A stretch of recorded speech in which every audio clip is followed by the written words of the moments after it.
Have you ever wondered how the land of flamenco, cathedrals, and castles was once a center of Islamic art, science, and culture? Spain, now predominantly Christian, was once a hub of Islamic civilization for nearly 700 years. What could lead to such a complete transformation? How did an Islamic empire emerge and thrive in Europe, only to be replaced by Christianity again? To uncover these answers, we must journey back through Spain's history, exploring the rise and fall of Al-Andalus in the Reconquista. Let's begin. From Roman Empire to Visigothic Kingdom. Our story begins in 218 BC, when the Roman Empire conquered the Iberian Peninsula, establishing a foundation for what would eventually become modern Spain. The Romans introduced a sophisticated network of roads, architectural marvels, and a comprehensive legal system. Over the centuries, Iberia adopted Latin as its primary language, and Roman customs became deeply ingrained in local society, transforming Iberia into a Romanized Christian land. By the 4th century, however, the Roman Empire was facing significant challenges. Stretched thin across a vast territory, it became increasingly difficult to maintain control over such a large area. In 395 AD, the empire split into eastern and western sections, with Iberia falling under the Western Roman Empire. By 476 AD, the Western Empire collapsed under pressure from Germanic tribes. The Visigoths, a powerful Germanic tribe, soon established a kingdom in Iberia, maintaining many Roman customs while fiercely guarding their independence. Under their rule, Christianity became deeply rooted in Iberian society. By the early 700s, the Visigothic kingdom was vulnerable, disunited, and ripe for conquest. The rise of Islam and the Umayyad vision. Meanwhile, far to the east, a new movement was taking shape in the Arabian Peninsula. In 610 AD, the Prophet Muhammad began preaching a new monotheistic faith, Islam, that would soon reshape history. Within a few decades, Islam unified the Arabian tribes under a single religious and political framework. Following Muhammad's passing, Islamic rule rapidly expanded under the Rashidun and Umayyad Caliphates, reaching across the Middle East, North Africa, and parts of Asia. The Umayyads, in particular, were known for their vision of a united Islamic empire that encouraged cultural exchange and political stability. Their expansion across North Africa was swift, and by the early 700s they had established firm control over the region. Iberia, just across the sea, represented both a strategic and ideological opportunity for the Umayyads, as the divided Visigothic kingdom presented an inviting target for conquest and the spread of Islam. Before we continue to the fascinating story of Tariq ibn Ziyad and the Umayyad expansion, if you're captivated by this journey, don't forget to like this video and subscribe to our channel. Let us know in the comments what you think. Was the rise of Islam in Iberia inevitable given the circumstances, or was it a surprising turn in history? Now let's continue. The conquest of Iberia by Tariq ibn Ziyad. In 711 AD, Tariq ibn Ziyad, a Berber commander under the Umayyad Caliphate, led an expedition of 7,000 soldiers across the Strait of Gibraltar.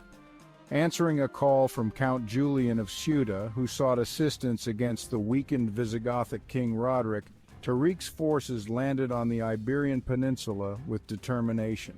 At the decisive Battle of Guadalete, Tariq's army defeated King Roderick, marking the beginning of Islamic rule in Iberia. As cities across the peninsula surrendered, Islamic rule extended over most of the region. Within just a few years, the entire Iberian Peninsula was under Islamic control, transforming it into what would become known as Al-Andalus. The Umayyad Caliphate in Damascus welcomed this new addition to their realm, viewing it as an opportunity to enrich their empire both culturally and economically. The rise of Al-Andalus as a cultural and intellectual hub. With the establishment of Al-Andalus, a new period of cultural and intellectual growth began. Abd al-Rahman I, a surviving Umayyad prince who fled Damascus after the Abbasid takeover, arrived in Al-Andalus and established Cordoba as the capital. Under his leadership, Al-Andalus flourished, attracting scholars, artisans, and merchants from across the Islamic world and beyond. Cordoba quickly developed into one of Europe's most vibrant centers of learning and culture, rivaling cities like Baghdad and Constantinople. Scholars of all backgrounds came to Cordoba to study medicine, mathematics, astronomy, and philosophy. The city's libraries held tens of thousands of books, making it one of the most significant centers of knowledge in the medieval world. The intellectual and cultural vibrancy of Al-Andalus attracted students and thinkers from as far away as North Africa and Europe, transforming the region into a beacon of progress and tolerance. Golden Age of Science, Philosophy, and Religious Tolerance. Al-Andalus entered a golden age under leaders like Abd al-Rahman III and his successors, who fostered religious tolerance and intellectual pursuits. This period saw remarkable advancements in various fields of knowledge. Scholars translated ancient Greek, Persian, and Indian texts into Arabic, preserving and expanding upon these classical works. Intellectuals like Averroes, the philosopher, and Maimonides, the Jewish scholar and physician, contributed ideas that would resonate for centuries and influence both Islamic and Western thought. The Umayyad policy of convivencia allowed Muslims, Christians, and Jews to coexist peacefully, creating a multicultural society where innovation thrived. Al-Andalus became known not only for its intellectual pursuits but also for its art, architecture, and urban development. The Great Mosque of Cordoba, with its intricate arches and expansive prayer halls, stands as a testament to the architectural and cultural achievements of this era. This spirit of collaboration and respect among different faiths set Al-Andalus apart from other societies of the time. The start of the Reconquista and the fragmentation of Al-Andalus. Despite its prosperity, Al-Andalus began facing challenges from within and beyond its borders. In the northern regions of the Iberian Peninsula, Christian kingdoms were regaining strength. In 722 AD, Don Pelayo, a noble from the northern kingdom of Asturias, led a rebellion against Islamic rule at the Battle of Covadonga. This victory marked the symbolic beginning of the Reconquista, a centuries-long campaign to reclaim the peninsula for Christianity. Over time, the Reconquista gained momentum, especially as Al-Andalus fractured into smaller Taifa kingdoms in the 11th century. These taifas, often at odds with one another, were unable to present a unified front against the advancing Christian forces. Powerful Christian kingdoms such as Castile, Aragon, and Navarre took advantage of the divisions within Al-Andalus, gradually expanding their territories southward. The fragmentation of Al-Andalus weakened its defenses and set the stage for further conflict. As we delve into the beginning of the Reconquista and the fragmentation of Al-Andalus, if this story is sparking your curiosity, remember to subscribe and turn on notifications so you won't miss more deep dives into history. What do you think Al-Andalus could have done to resist the Christian Reconquista? Share your thoughts in the comments as we uncover more about this fascinating era.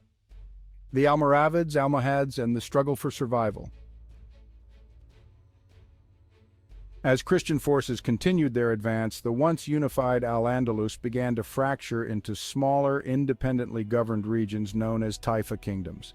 These Taifa states were highly cultured and prosperous but lacked the military unity needed to fend off the organized Christian kingdoms to the north. In desperation, many Muslim rulers sought help from the Islamic world across the Mediterranean, hoping to preserve their territories and their way of life. While the Almoravids provided essential military support and temporarily unified Al-Andalus, their rigid policies generated tension among the Andalusians, who had grown accustomed to a progressive multicultural society. Over time, the Almoravids lost influence, and in the mid-12th century, another North African dynasty, the Almohads, rose to power.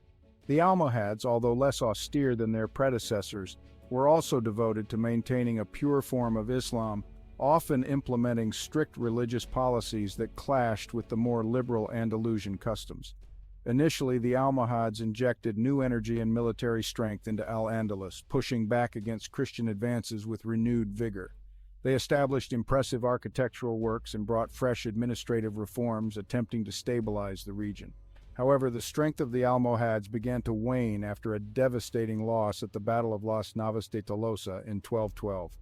This battle, fought against a coalition of Christian forces, marked a significant turning point.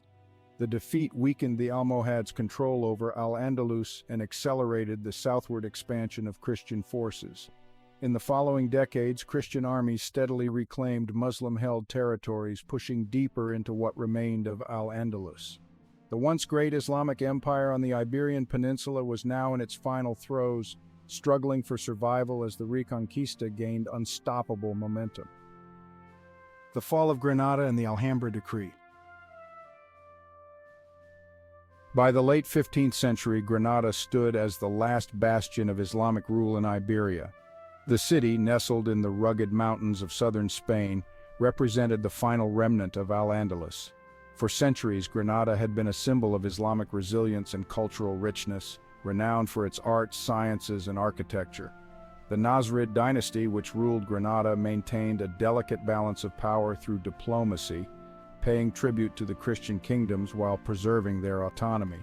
However, the unification of Castile and Aragon under Ferdinand and Isabella created a formidable Christian alliance with the resources and military might needed to bring the Reconquista to its final conclusion. In 1492, after a prolonged siege, the Catholic monarchs launched a decisive assault on Granada. Recognizing that further resistance would lead to devastating consequences for his people, Boabdil, the last Nasrid ruler, surrendered the city.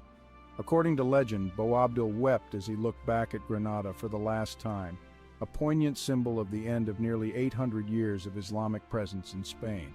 Following Granada's fall, the Catholic monarchs implemented policies to secure their hold on the newly unified Spain. They issued the Alhambra Decree, which forced Muslims and Jews to either convert to Christianity or face expulsion. Thousands were driven from their homes, and many who converted, known as Moriscos for Muslims and Conversos for Jews, faced suspicion and persecution under the Spanish Inquisition. The decree marked the end of religious tolerance in Spain, as the country entered a period of strict conformity enforced by the Inquisition.